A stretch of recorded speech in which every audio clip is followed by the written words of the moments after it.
Hello and welcome to this episode of Stage of the Game. Yay! Hey. We've got a very special episode planned for today. Hey. Today we are doing a reading of the first of three plays written by the three of us. That take place in a world of a video game. This first week, we're reading my submission. Owen Likely's play.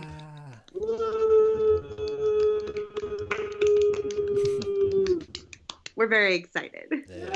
Don't be. Please don't. Yes. Too late. So this is kind of it does take place in the video game world, but it's very specific in that it's based off of the group Achievement Hunter and their Let's Plays in Grand Theft Auto, specifically the heists that they do. So there's a lot. These are all real people, but this is like their GTA personas, and with a little bit of their actual personas built in. It's complicated. If you don't watch their videos, there's a lot of stuff you probably won't get, and it probably won't make as much sense. But this is not for you. No, this is a thing I just wanted to write and send them just for fun to see what the hell they do with it. So if it's liked or whatever, maybe I'll actually send it to them and see what they do with it. For all I know, they'll just burn it because I do that to things. Even that would be flattering. Mm-hmm. If Steven Sondheim burned my plays, I would die of joy and retire from the business because he touched them. So there's 7 characters in this. Jesse will be playing 2 characters. She'll be playing Lindsay Jones and Jack Patillo. I'm gonna wear this hat when I'm Jack. Tony will be playing Jeff Ramsey. Ryan Haywood and Jeremy Dooley. I will not be wearing any hats. And I will be playing Michael Jones, Gavin Free, as well as reading stage directions. How many hats do you have, Owen? I have 2 hats. When I'm not wearing a hat, it means that I am reading stage direction. When I'm wearing my Carter hat, it means that I'm playing as Gavin. And when I'm wearing my Yankees hat, it means that I am playing Michael Jones. Nice. It's going to be confusing as all hell. Wait, Jesse, we lost your video. Oh no. Oh no. Oh, there's an X through it. Maybe I'll just click there on it that. Is. Am I back? Yes, you are. All right. Excellent. And we I lost will you wear again. get it set. This is so odd. Oh, that's your floor. No. Uh, Hmm? Mm, No. there you are. Stay. Go to call. No. Don't go to call. There you are. The formatting is super weird for me. But I can see when it's on or not. There we go. This is weird, but There I we go. can see myself again. Okay. We Got can me? see you. Yes. Hey, look I at this can. drama before the drama. All right. I have a hat, and I'm not sure when I'll wear it. I'll decide. We'll Okay. find out. The joy of live performance. This is for the most part a cold reading. Very much a cold read. Because, I'm not even an actor. none of us are professional actors. Legally, we can't say we're professional actors because that's Yes. an equity term. Oh, is Yes. it really? It is. You can't call yourself a professional actor unless you're a member of equity. I learned that. What are they going to do? Like arrest you? That doesn't sound right. Free speech. Well, saying. it's a protected term, so they could sue you. Well, you can't you can call yourself a professional actor, but you can't like publish that you're a professional actor or something like that because they could sue you because it's a protected term. That would Like be so crazy. calling yourself a doctor when you're not. Oh. Huh. It's not. Well, that's a good example. That's illegal. Because I see the But danger in this is- calling yourself a doctor when you're not. Yes, that's illegal. But if they This is sued just. you. I doubt equity cares that much, but You never know. never I know. hope So not. I'm not going to say that I'm a professional actor because I'm not. Even if I was an actor, You've been in some professional plays, though. Anyway, yes. we Let's have a get play to it. read. Yes. We do. Let's do the play. I'll read. Okay. I'll start off. Mhm. Okay. The Betrayer's Heist by Owen Likely. Characters in order of appearance: Jeff Ramsey, Jeremy Dooley, Ryan Haywood, Michael Jones, Jack Patillo, Gavin Free, Lindsay Jones. Setting: a heist room, present day. Scene 1. Lights up on a dimly lit planning room. There is a large whiteboard with pictures and maps upstage. In the center of the room is a large table, like one you would expect to find in a boardroom. Around it are 6 chairs. There's a door stage left. There's a mini fridge against the wall stage right. Jeff stands between the table and the board. His back is to the audience.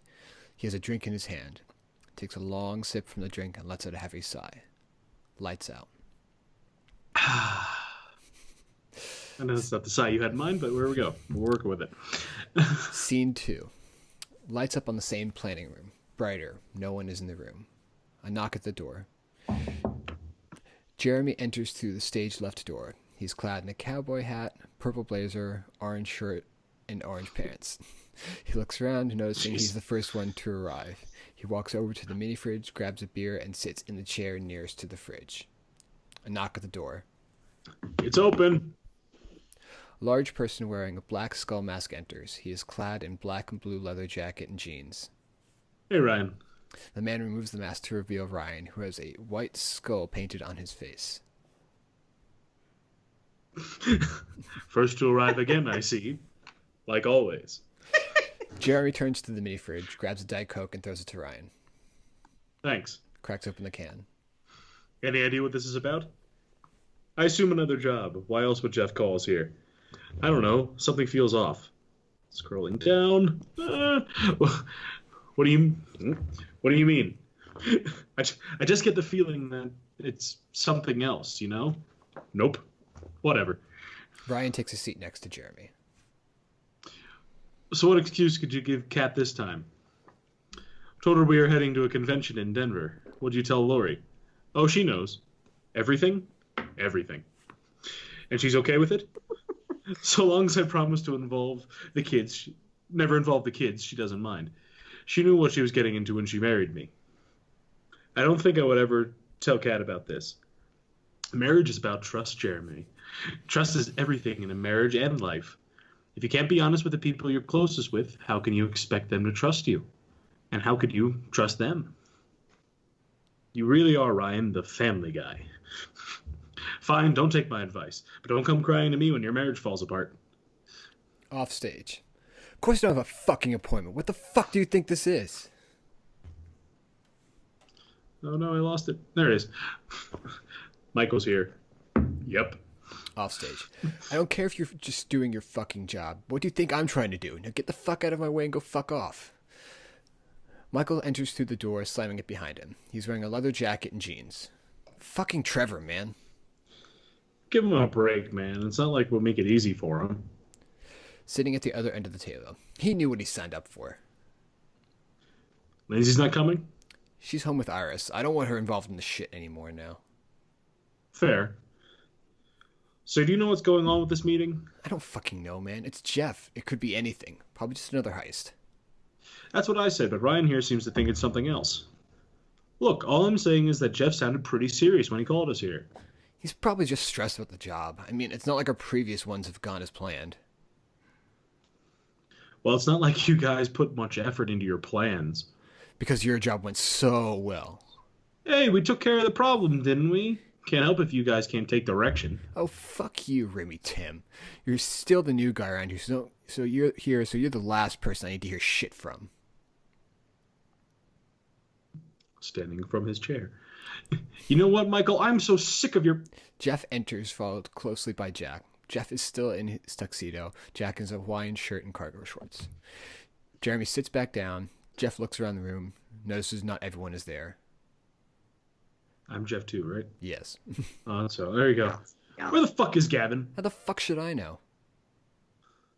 This stupid British prick. I told him to be here at 3. I swear to God, if he's not here in the next 30 seconds, I'm going to...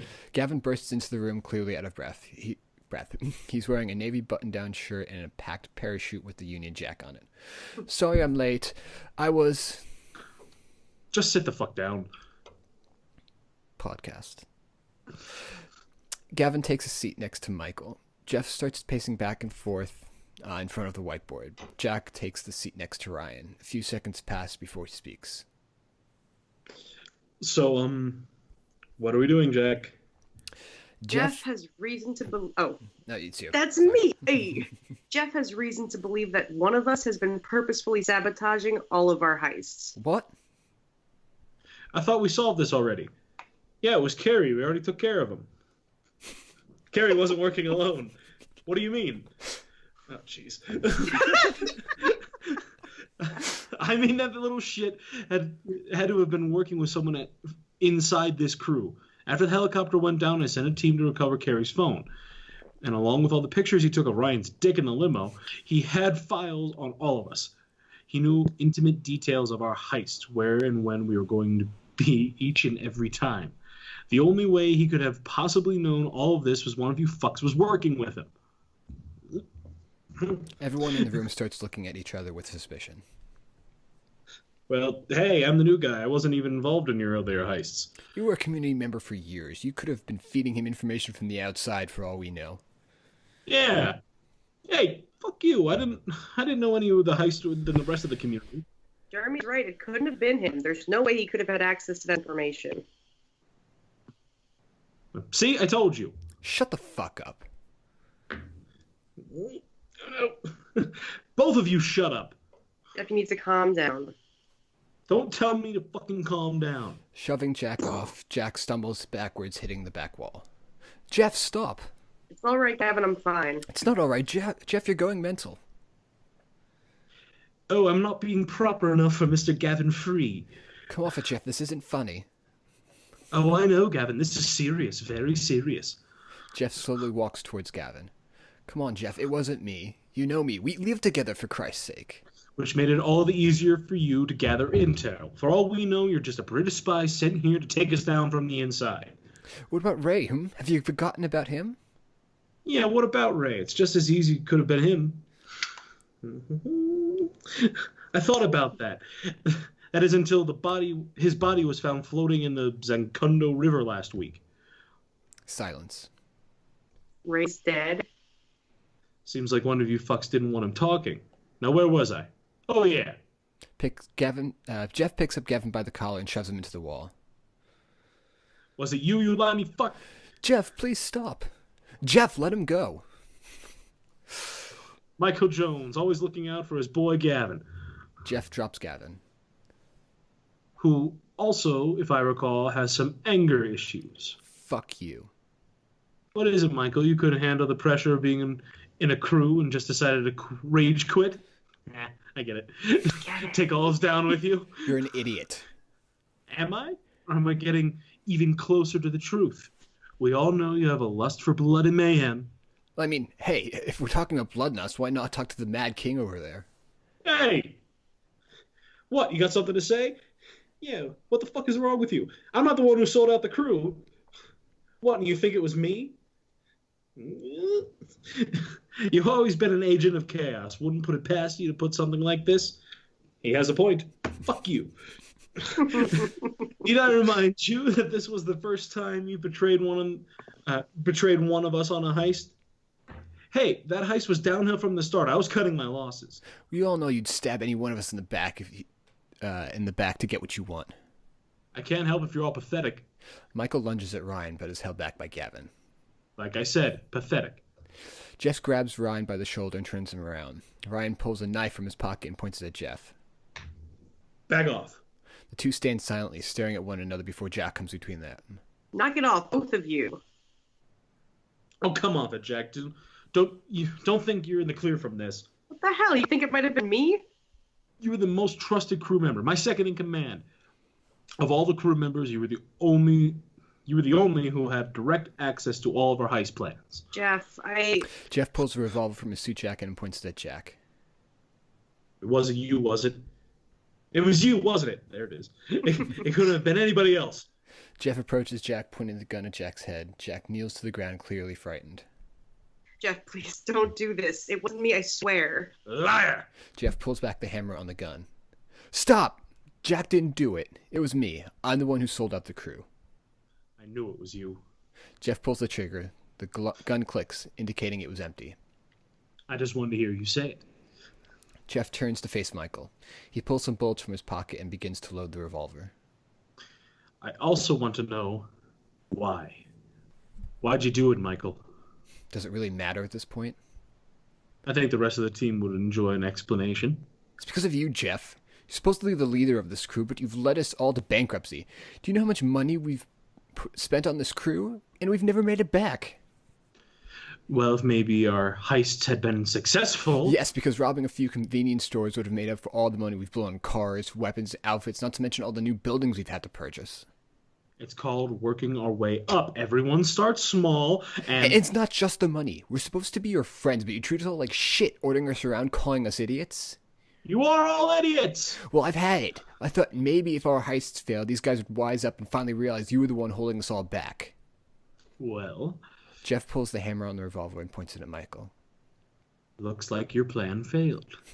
Michael smirks. I wouldn't say that, Jeff. You see, you called us all here, but you forgot about one very important person. The wild card. Suddenly, the door bursts open and in charges Lindsay Jones with a shotgun. She fires at Jeff, hitting him in the chest. Jeff collapses on the floor, dead. You called? Michael and Lindsay embrace before turning back to the group. What's up, guys? So wait, you guys planned all of this? Well, most of it. What the hell? You almost got us all killed! Please, half the shit we do nearly gets us all killed. But why? I already said, Gavin. Jesus, don't you listen to anything I was saying? You were serious. Fuck yeah, Jeff was getting us nowhere. It was only a matter of time before we ended up in prison or dead. But wait, why did you kill Ray?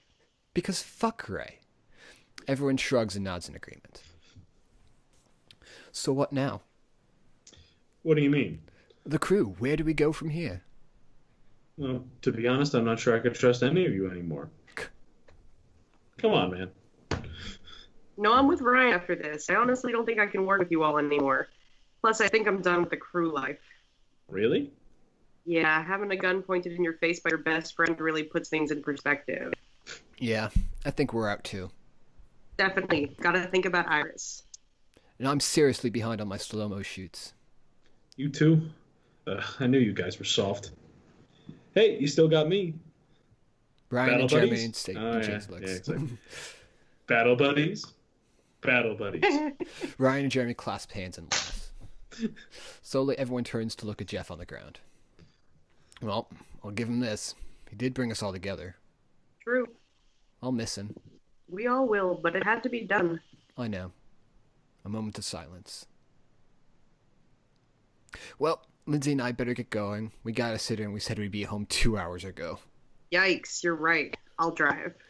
Hey, Michael boy, can I get a lift? Sure thing, but seriously, when are you going to get your license? Gavin shrugs unknowingly. See you guys around. See ya. Michael, Lindsay, and Gavin exit. Well, Jeremy and I need to start looking for more work now that the crew's dead. I'll have Steffi put out a word that our schedules just opened up and are available for new missions. You two don't go doing anything stupid now. Us? Never. Right. You want to ride, Jack? No thanks. I'll find my own way home. Suit yourself. Bye, guys. Bye. Later. Ryan and Jeremy exit. Jack takes a deep breath. He looks around the room. He walks up to the heist board, taking it all in. He looks back over at Jeff before heading towards the door. Jack stands in the doorway looking back into the room. Let's stop. Jack hits the lights and exits. Blackout. End of play.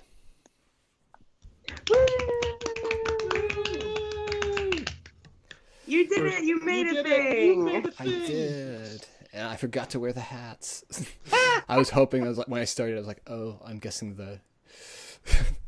Hopefully people can figure it out. And stage directions were severed. Yeah, So that happens. So, I followed it. I hope we didn't butcher it too bad. like I said, there was a lot of inside jokes that you probably didn't understand. But some of the context you gave us really helped. Yeah, that did. I got Yeah, a couple of Yeah, them. I gave them some further insight before we started recording, just so they could get a little bit better understanding. It helped. It did. It helped a lot. I think the Tony Award goes to Tony for doing so many scenes with himself.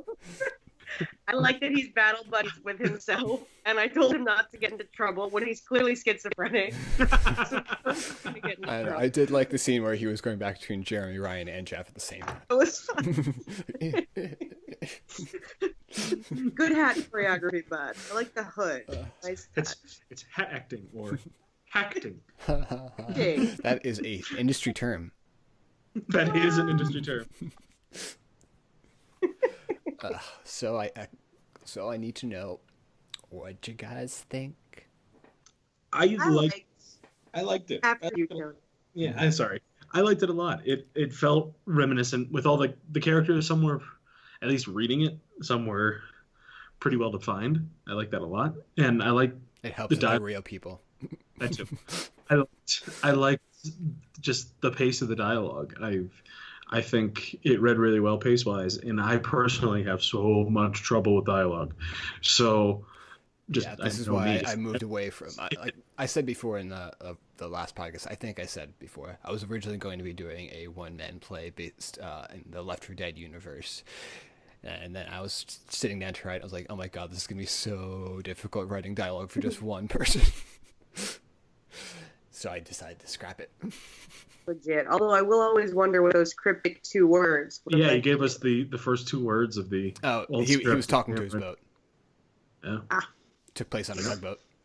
Would not have gotten that.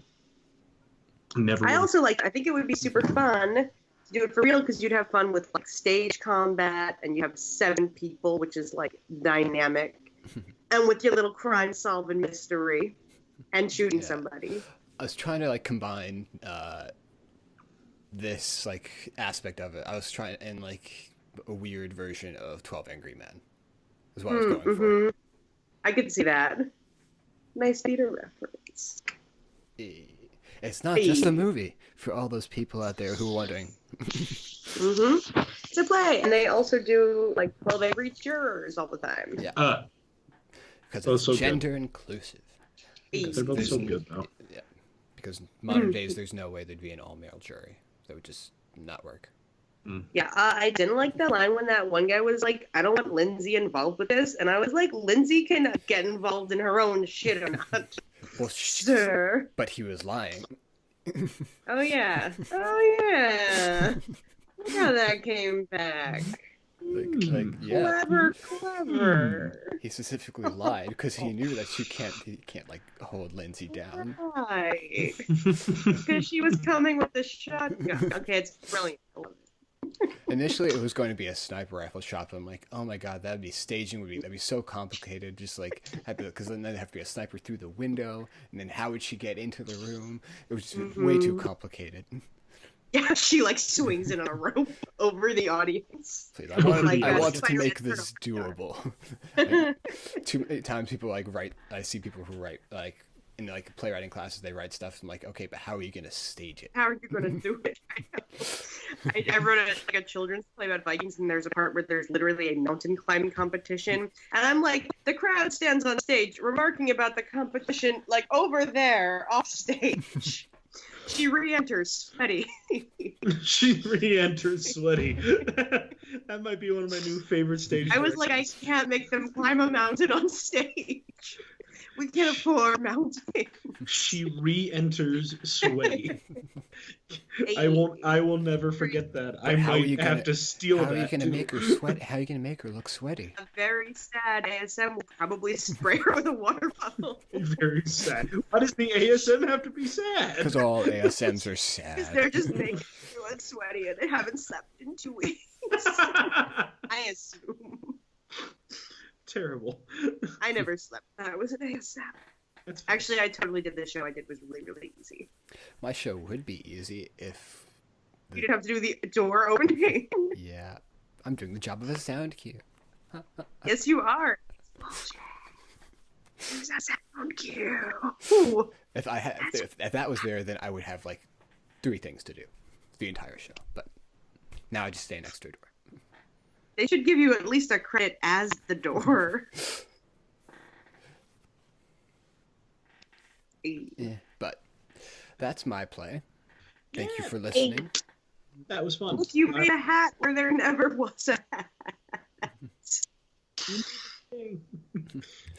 But it was fun. I'm going to do some revisions for it and maybe send it into them, see what they do with it. The worst they can say is no. The worst I can say is, this sucks and it was stupid and you were stupid for writing it. But then they'd still be talking to you. And that's still just a no. That's a very harsh no. That's very harsh. Yes, but it's still a no. I don't think anybody could have a play written about them and be anything other than flattered. Unless they were a real dick. Mm-hmm. Or insecure about themselves. I don't know. How do you think... what's the character I'm thinking of? The real person from Angels in America. Oh. Roy Cohn? I have not actually seen Angels in America, so I could not say. Oh.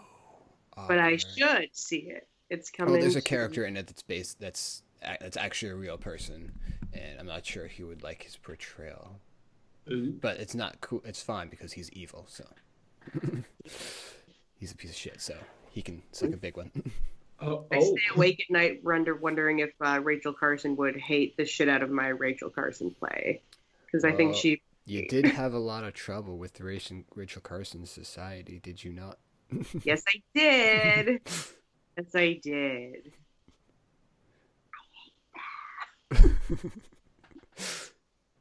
Is it really a secret?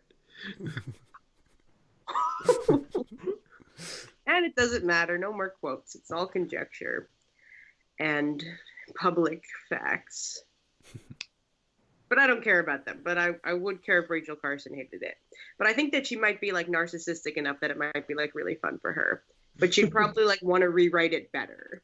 She'd be like, good try. I'll fix it. It's mine now. Goodbye. And I'd be like, that's totally fine. Oh my God. What if she came down and was like, that wasn't our relationship at all? You totally misinterpreted it. How dare you? Well, I officially took all the kisses out of the script because I was starting to have doubts about their relationship. And so now it's the director's fault. She can take it up with the director. I didn't say anything. Plus, they totally were lesbians. It's obvious. Read the letters. Read them.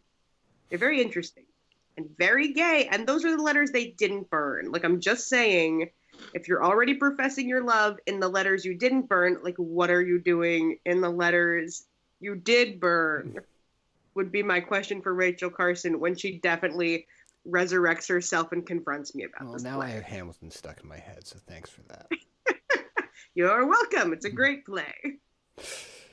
But, well, that was my play. Next week, one of you better have a play ready.